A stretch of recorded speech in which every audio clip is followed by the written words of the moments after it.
Hello, and welcome back to Seven Hermetics. Today, I'm talking about Gemini energy.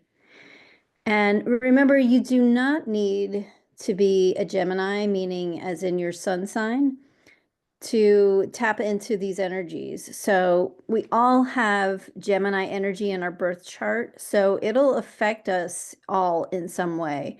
And so if we look at ourselves as an organism being affected by all energies from our immediate environment all the way to the cosmos, everything is affecting our day-to-day will or decision making. So this includes everything energetically from giant planets, sound frequencies, light vibrations, climate, et cetera, everything.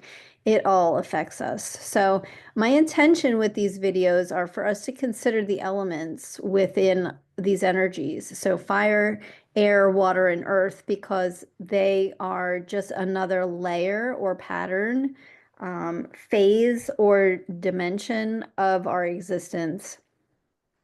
And we are part of the world of elements in this physical world. And if we are tuning into our physical body, we can be more in tune with these energies as vibrations and frequencies. So when we understand how to work with these energies in a harmonious way, we can elevate our existence. And that is just what the Hermetic Principles try to teach us. So diving into Gemini, the third sign of the zodiac, it spans from May 21st to June 20th. And if we think of the dominant keyword, there's an I am statement for every zodiac sign. For Gemini, it's I think. And we're going to go through, the different element qualities that Gemini has, but it pertains to air and, the mental aspect, I think, also is associated with air. So I just want to go over a little bit of the symbolism of the twins. That is the symbol of Gemini, but also there's mythology. And I really resonated with the story of the twins, and I wanted to include it here because it does really reflect with Hermeticism. And so the twins, briefly, the story goes that there are two siblings who share the same mother, but they had different fathers, one immortal and the other mortal, making one twin mortal and the other immortal. So the mortal sibling dies in a battle, and the immortal sibling pleaded with Zeus, his father, to share his immortality with the sibling. So Zeus allowed them to alternate between life and death, one day on Earth alive and one day in the underworld dead. Because of this, the twins are often seen as a symbol of duality, life and death, mortal and divine, light and shadow. So just another layer of Gemini because it's very symbolic. So if we look at it, brotherly love and loyalty, the twins embody, deep familial bonds. And then you also have duality and balance between, like I mentioned, mortality and the divine, life and death, body and mind, and also sacrifice and immortality. So the story really reflects selflessness and the transcendence of the human limits. So if we think about the dominant trait for Gemini, it's responsiveness. So quick in thought and action, clever with words, and curious. And you're going to hear these words over and over throughout this video because everything is just patterning and layered, and it just repeats itself. So with this energy, we find again that it's dual in nature with curiosity, playfulness, and intellect. So, and remember, like I mentioned at the beginning of the video, intellect has to do with the air quality being with the mind. So the element that's associated with Gemini is mutable air. So that's associated with thought, which we were just talking about, movement, intellect, and ideas that are changeable, flexible, and adaptable with that mutable aspect. So I also wanted to bring up that Gemini is mostly masculine energy, And just thinking about the energetics of masculine qualities, which is up and out, which is the pattern of giving, whereas female energy is down and receiving. So then we move into parts of the body with Gemini, which is reflected in the shoulders, arms, hands, and lungs. And again, arms are associated with movement, so air, and the lungs representing the twins again, and air as well with our respiratory system. And then the planet is that rules Gemini is Mercury, which governs communication, intellect, and adaptability. And Mercury rules the throat, the brain, and the nerves. And also during this time, we find that communication is a little bit easier during this time frame. So all of this is all very interesting. So if we move on to talk about nourishing foods during the Gemini season, we're going to start with foods that support the brain function, memory, and the nervous system, as we just mentioned with Mercury. So omega-3 rich foods, so that would include salmon, walnuts, chia seeds, really good to lower inflammation in the body, really good for brain health. Vitamin B or complex B would be found in whole grains, leafy greens, eggs, legumes, and also great for nerve health and energy. And then lastly, we have antioxidants, which can be found in berries, green tea, dark chocolate, again, for mental clarity and mood support. I also want to throw in hydration because Gemini is known for its restless mind, and so our brain really needs a lot of water to function. So to stay sharp, stay on your game, drink plenty of water, stay hydrated. Okay, and then something to consider as well for energetics with emotional nourishment is to consider mindful eating. So again, Gemini's restless mind can lead to distracted or rushed eating. So slowing down and savoring food supports grounding.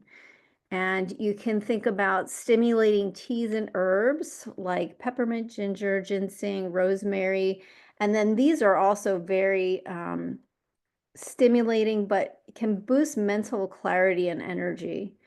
And then creative social meal times, sharing meals with others. It really feeds the soul of Gemini. So you just really want to avoid heavy, greasy, rich foods that weigh you down because remember we're in air season, so everything is light and buoyant and just has a very light, airy energy. And also try to avoid excess caffeine or other stimulants that can aggravate the nervous system and cause anxiety. So some key vitamins we want to think about, again, the B complex vitamins supporting energy metabolism, the nervous system, can help with mental clarity, reduce fatigue. So the key B vitamins to think about is B6, B9, and B12. We also have vitamin C, which boosts the immune system and respiratory health. And remember, Gemini rules the lungs, so we really want to support that. And it also supports the vitamin C supports the adrenal function and reduces stress. Also want to think about vitamin D to enhance mood and cognition and all overall immune balance. And then we have magnesium, which is it's really a mineral, but it helps to balance mental stimulation with calming nutrients. So it helps to calm the nervous system and reduces anxiety. And of course, it helps with muscle relaxation and focus.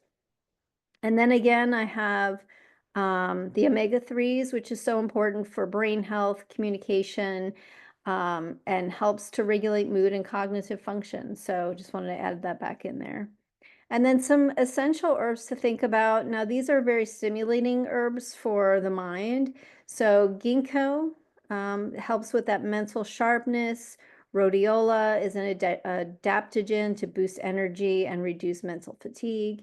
Gotu kola kind of does the same thing. And lion's mane really helps to support that the cognitive state. So, but because Gemini energy can be restless, you can choose supplements that support calm and more focus and not overstimulation. So thinking about herbs that, like chamomile, skullcap, valerian, things are more calming to the nervous system. Okay, and then we have physical activity during the Gemini season. So remember, we we want to engage the mind and body during this time to keep Gemini from getting bored, right? During the season, if we don't have that stimulation, we're going to get bored. So offering variety and social interaction satisfies Gemini, and then help to channel restless energy into productive movement without stagnation. And I'll tell you a few examples of what I mean. So the first one is group classes and social sports, right? So think dance, it could be salsa, hip hop, swing, whatever you choose, just so you have a partner, right? So think about the twins, and something where you're having fun. It's fast paced and social. Other things that are social sports could be tennis, badminton, pickleball. And of course, team sports like volleyball or basketball is good too. And then you've got lots of communication within these sports. So you've got that aspect too of Gemini being satisfied. And then you also have the mind body movement. So yoga is always a great exercise that keeps the mind engaged. Tai Chi or Qigong, combining movement with breath and mental focus. Pilates for core strength and mental awareness.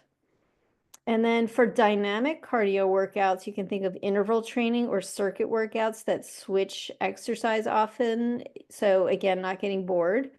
Jumping rope, running sprints, or cycling can help change things up. And then hiking or brisk walking with a friend or group. So you have that social aspect there again.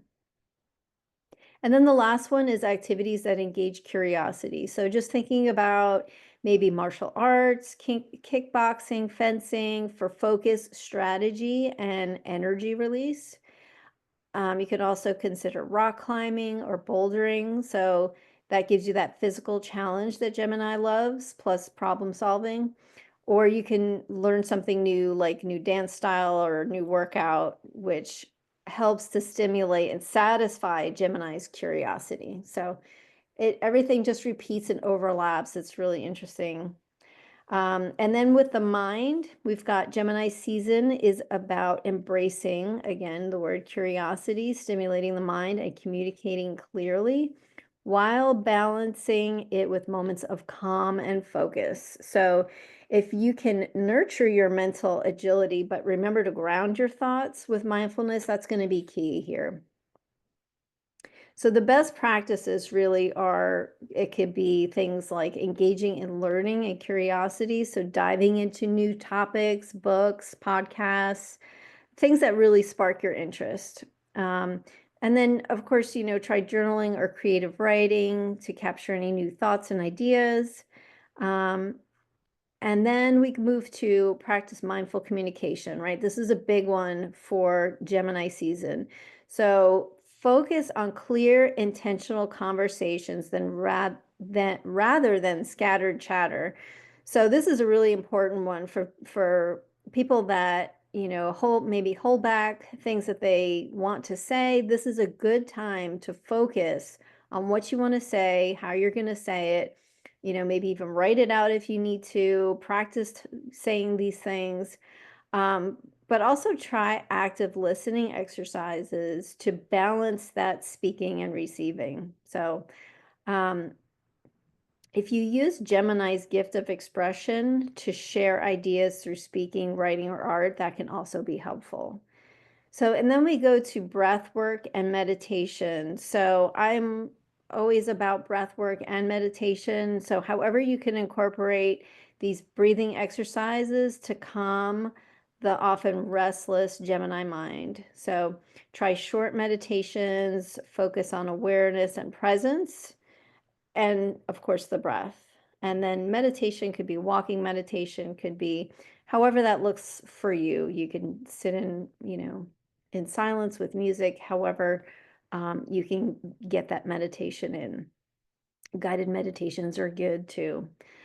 And then limit mental overload. So, what I mean by this is by setting boundaries, especially on things like digital consumption, to avoid overwhelm. Right now, things in the news can really trigger anxiety and get your nervous system going. So, try your best to set boundaries with your digital devices and try to schedule some quiet time or digital detox periods to recharge and to prioritize tasks to avoid scattered energy, right? All important things to do to help you during this time.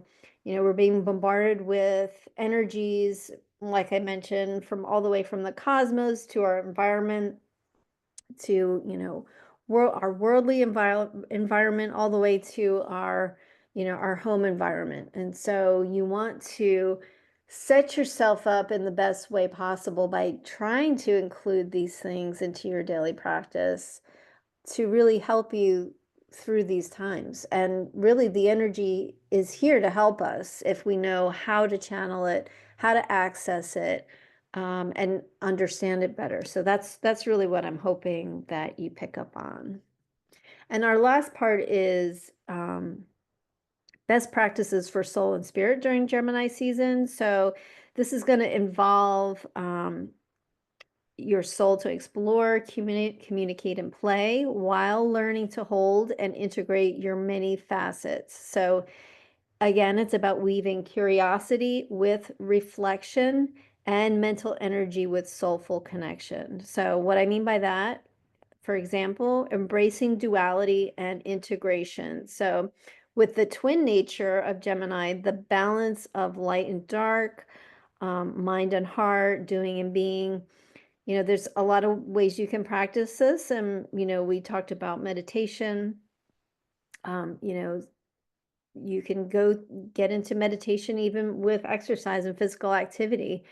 But you can practice shadow work or journaling to integrate different parts of yourself. And so, really sitting with yourself to look at the other side, the shadow side, can help you process some of these things that you're working through and to celebrate your multifaceted nature without judgment, right? So to sit with it, to look at it, to be grateful for it, and to learn from it is really what we can hope from these practices. And then the second one is to cultivate curiosity and wonder. So try to approach spirituality with a playful, open mind. And that might be different for some people, but I think if we take things too seriously in life, that is just reflected back to us. And so, bringing more joy into our lives can do wonders. So, explore diverse spiritual teachings, philosophies, or practices to expand your horizons can be helpful. And use creative arts like writing, music, and painting to express yourself. Number 3 is connect through communication. Again, this is a good one for Gemini season. So engaging in meaningful conversations about your soul, about your purpose and beliefs, right? This is a key time to be able to put your thoughts out into the world through your voice and express yourself. You can also share your spiritual journey with trusted friends and or communities, and that just helps to put it out there to help it to materialize and for the universe to help you with what you're working on. And practice sacred listening, being fully present with others when they share their truths. So I think that speaks for itself. And the last one is seek playfulness and joy. So our soul really thrives on joy and lightness. And like just mentioned, taking yourself too seriously, I think, you know, it could be to our downfall. So if we bring that lightness and joy and playfulness back in small, subtle ways, I think it can have a huge impact on our life. And so again, that could be playful rituals, dance, or spontaneous creative acts as spiritual practice.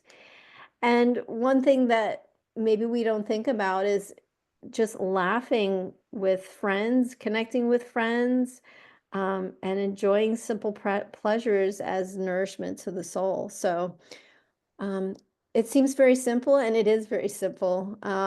And Gemini season helps us to remind all these wonderful things. So I hope you found the information in this video useful. Thank you so much for joining me today.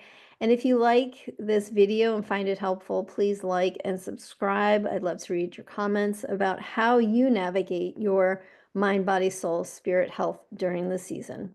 Until next time, be well.